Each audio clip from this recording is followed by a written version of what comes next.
நான்காவது கணக்கு b plus c a square c plus a b square a plus b c square equal to a plus b plus c into a minus b into b minus c into c minus a என நிறுவுக. இப்போ நம்ம பார்க்க போகிற சாமி இந்த காரணி தேற்றத்தை தான் பயன்படுத்த போகிறோம். காரணி தேற்றத்தை பயன்படுத்தி தான் தீர்க்க சொல்லுவாங்க. முதல் 3 கணக்கில் பார்க்கும்போது நீங்கள் ரைட் சைடு என்ன இருக்குன்னு பார்த்துட்டு தான் நம்ம என்ன பண்ண போனோம். இப்போ ரைட் சைடில் நீங்கள் பார்க்கும்போது இது எல்லாமே ஒரு காரணிகள். எதுக்கு இந்த அணிக்கோவைக்கு இது எல்லாமே ஒரு காரணியாக ஃபஸ்ட்டு நம்ம செக் பண்ணுவோம்.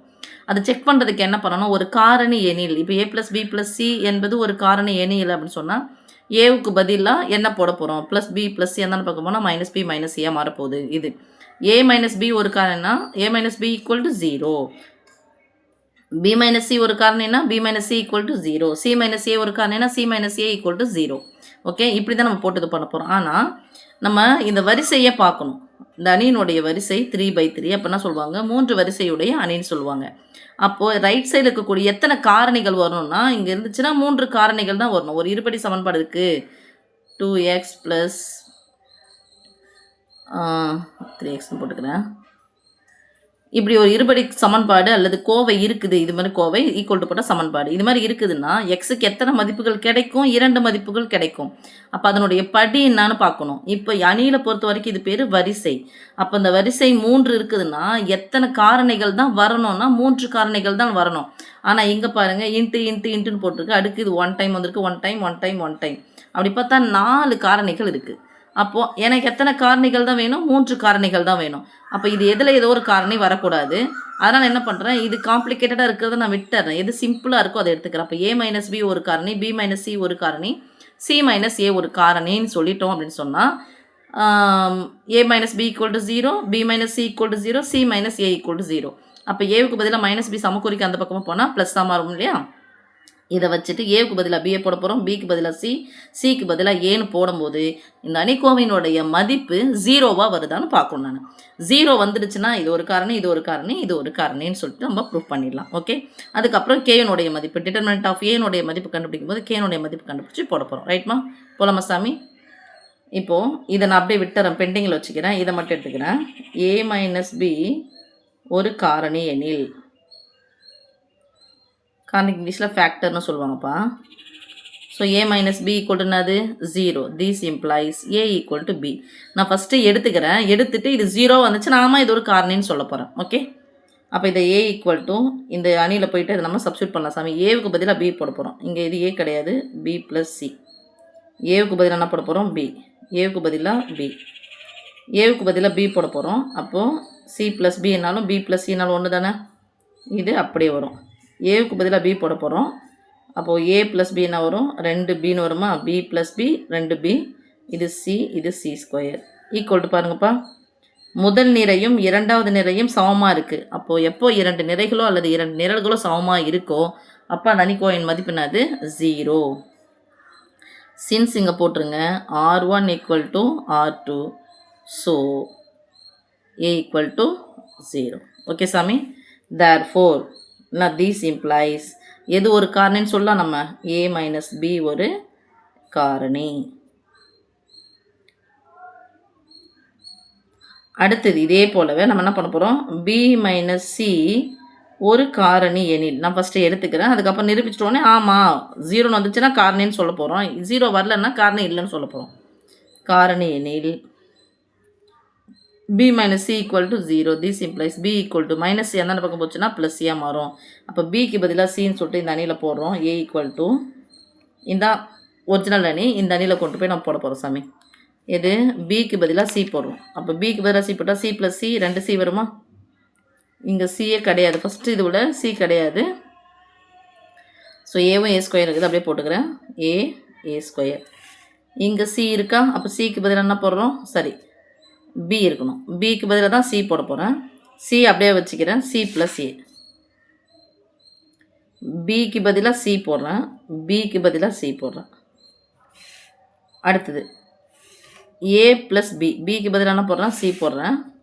அப்போ a + c அல்லது c + a, c அப்படி தான் இருக்குது, c². That is equal to பாரு சாமி, a + c என்னாலும் c + a ஒன்று தானே.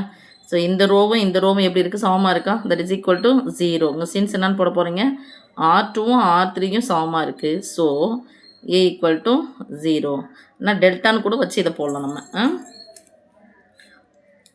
அடுத்தது இப்போது 0ன்னு வந்துடுச்சு. அதனால் யார் ஒரு காரணி? b மைனஸ் சி ஒரு காரணி. This implies b minus this implies therefore b minus C ஒரு காரணி. இப்போ நமக்கு 2 காரணி தெரிஞ்சிச்சு. இன்னும் எத்தனை காரணி தான் தெரியணும் நமக்கு? ஒரே ஒரு காரணி தான் தெரியணும். அந்த ஒரு காரணிக்கு பதிலாக தான் அடுத்த நாள் எழுத போகிறோம். கடைசியில் சி மைனஸ் ஏன்னு எடுத்துக்கிறேன், நம்மளே எடுத்துக்கிறோம். சி மைனஸ் ஏ ஒரு காரணி எனில் என்னது condition? C minus A equal to 0. This implies C equal to minus A சமக்குறிக்கு அந்த பக்கம் போனால் ப்ளஸ் ஏவாக மாறும். அப்போது ஒரிஜினல் அணி என்னவோ அதில் சிக்கு பதிலாக ஏ போட போகிறோம். சிக்கு பதிலாக ஏ. ஃபஸ்ட்டு சி இருக்குது, பி ப்ளஸ் சி இருக்குது. சிக்கு பதிலாக என்ன போட போகிறோம்? ஏ போட போகிறோம். அப்போ பி ப்ளஸ் ஏ அல்லது ஏ ப்ளஸ் பி. இது ஏ ஸ்கொயர் தான் வரப்போகுது. So A equal to B plus சிக்கு பதிலாக பி ப்ளஸ் ஏ ஸ்கொயர். இரண்டாவது இதுவில் சி ப்ளஸ் ஏ இருக்குது. சிக்கு பதிலாக என்ன போட போகிறோம்? ஏ போட போகிறோம். ஏ ப்ளஸ் ஏ ஒரு ஏவும் சேர்த்தா 2 ஏ போட்டுக்கலாமா? ஆக்சுவலாக 2 மாதிரி போகக்கூடாது சாமி, அது வடிவம் கிடையாது, வடிவம் கிடையாது. இங்கே போட்டுக்கலாம் 2a. பி ஸ்கொயர் இருக்குது, பி ஸ்கொயர் அப்படியே போட்டுக்கலாம். அடுத்தது மூணாவதில் ஏ ப்ளஸ் பி இருக்குது. ஏ ப்ளஸ் பி அப்படியே போட்டுக்கலாம். சிக்கு பதிலாக ஏ போடுறேன், சி ஸ்கொயருக்கு பதிலாக ஏ ஸ்கொயர் போடுறேன். தட் இஸ் ஈக்குவல் டு இங்கே பாரு சாமி, ஏ ப்ளஸ் பினாலும் பி ப்ளஸ் ஏனாலும் ஒன்றா, B plus A square, A plus B A square ஈக்குவல்னு போடணும் 0. இங்கே சின்ஸ் என்னன்னு போட போகிறீங்க? இது சமமாக இருக்குது. R1ம் R3 சமம். R1 equal to R3. So A equal to 0.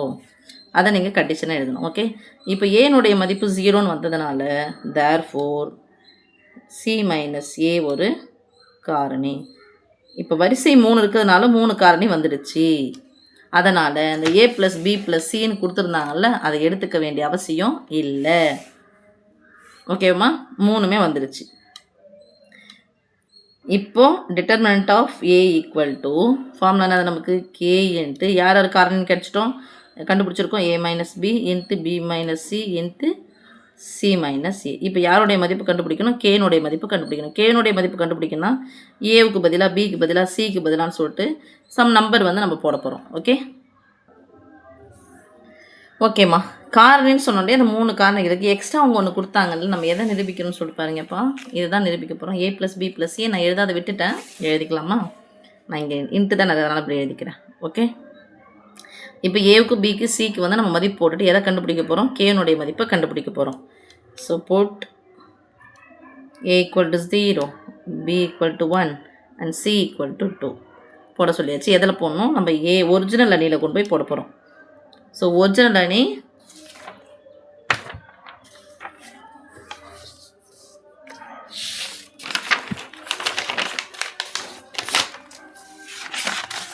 B plus A. B plus ஏனா ஒரே நிமிஷம் சார். B plus A. பிக்கு பதிலாக என்ன போட்டிருக்கோம்? நம்ம 2 போட்டிருக்கோம். ஒன்று போட்டிருக்கோம். ஏவுக்கு பதிலாக 0 போட்டிருக்கோம். ஏவுக்கு பதிலாக 0 ஸ்கொயர் 0. சிக்கு பதிலாக 2 போட்டிருக்கோம். 2 ப்ளஸ் 0. பிக்கு பதிலாக இங்கே பி ப்ளஸ் சி. பிக்கு பதிலாக 1, சிக்கு பதிலாக 2மா. அடுத்து பிக்கு பதிலாக 1 போட்டிருக்கோம். பி ஸ்கொயர்னால் 1 ஸ்கொயர் 1 தான். ஏவுக்கு பதிலாக 0 போட்டிருக்கோம். பிக்கு பதிலாக 1 போட்டிருக்கோம். சிக்கு பதிலாக 2 போட்டிருக்கோம். சி ஸ்கொயர்னால் 4 ஈக்குவல் டு கே இன்ட்டு. இப்போ இதுக்கு போகலாம். இதை ஃபஸ்ட்டு போட்டாலும் okay. 0 minus 1 1 minus 2 2 minus 0 into A plus B plus C. நான் பின்னாடி போட்டு வச்சுக்கிறேன், உங்களுக்கு கணக்கில் முன்னாடி இருக்கும், அதை எடுத்து போட்டுங்க. ஏவுக்கு பதிலாக 0 ப்ளஸ் 1 ப்ளஸ் 2. இப்போ இதனுடைய மதிப்பு கண்டுபிடிக்க போகிறோம். 1 கூட 2 சேர்த்தா 3 0 0 2 1 1 1 2 4. ஓகே, ஈக்குவல் டு இதை சிம்பிளிஃபை பண்ணிக்கலாம் சாமி. ரைட் சைடு கே இன்ட்டு 0லேருந்து 1 கழிச்சா -1 தான் வரும். 1லேருந்து 2 கழிக்கணும். இப்போ பெரியனுடைய குறிப்பு ஒன்று சாமி, வேறு ஒன்றும் இல்லை. பெரியனுடைய குறிப்பிட்டால் மைனஸ், இங்கே 2, இதை எல்லாத்தையும் கூட்டினா எவ்வளோ வரும்? 3 வருமா? திஸ் இம்ப்ளைஸ் இப்போது இதனுடைய மதிப்பு பாருங்கள். 3 இன்ட்டு இந்த காலம் அவுட்டு இந்த ரோ அவுட் ஆகிடுமா? மீதி யாரை போயிருக்கணும்? 1 நாள் 4 2 2 கீழே இருந்து போகும்போது மைனஸு. இது ஃபுல்லாக 0 ஆகிடும், இது ஃபுல்லாகவும் 0 ஆகிடும். அதனால தான் நான் 0லேருந்து எடுத்த நம்பர். ஓகே, ஈஸியாக இருக்கிறதுக்காக. ஸோ 3 இன்ட்டு 1 நாள் 4 மைனஸ் கீழே இருந்துங்க போ சாமி 2 ஈக்குவல் டு மற்ற எல்லாம் என்ன ஆகிடும்? 0 ஆகிடுமா? இங்கே ரெட்டப்பட மைனஸ் ப்ளஸ்ஸு கே இன்ட்டு 3 2 6. இங்கே பாருப்பா 3 இன்ட்டு 4லேருந்து 2 கழிச்சா 2 plus 2 equal to K into 6. 6வது பெருக்கல் வாய்ப்பாடு 1 6 6 3 2 6 கேன்சல் ஆகிடுச்சா? அப்படி simplifies K equal to 1. So கேனுடைய மதிப்பு நமக்கு 1ன்னு கிடச்சிருச்சு. நம்ம கேனுடைய மதிப்பு 1ன்னு சொல்லிட்டு போட்டு எங்கே போய் போட போகிறோம்ப்பா? இந்த இடத்துல இல்லையா? இதோ அவங்க எதை நிரூபிக்க சொன்னாங்க? அதானே இந்த அணி ஈக்குவல் டு கே இன்ட்டு இப்படி சொல்லிட்டு நம்ம நிரூபிக்கணும். அதுதான் நம்ம நிரூபிச்சிருப்போம். அதை தான் அவங்க கேட்டிருக்காங்க. ஸோ இதில் போட்டு கேவுக்கு பதிலாக என்ன போட போகிறோம்? 1 போடலாமா? போட்டுறேன் நான். அணி எழுதிக்கலாம் சாமி. B plus C A square, C plus A B square, A plus B C square. நேரம் எழுதிக்கோங்க. ஈக்குவல் டு கே இருக்குல்ல, கேவுக்கு பதிலாக என்ன கிடச்சி? 1 கூட எது பிறகு அது தானே கிடைக்கும். A plus B plus C into A minus B into B minus C into C minus A என நிறுவப்பட்டது. என்ன நிறுவுகன்னு சொல்லிட்டு கேட்டிருக்காங்க, என்ன நிறுவப்பட்டதுன்னு சொல்லிட்டு ஹென்ஸ் ப்ரூவ்டு.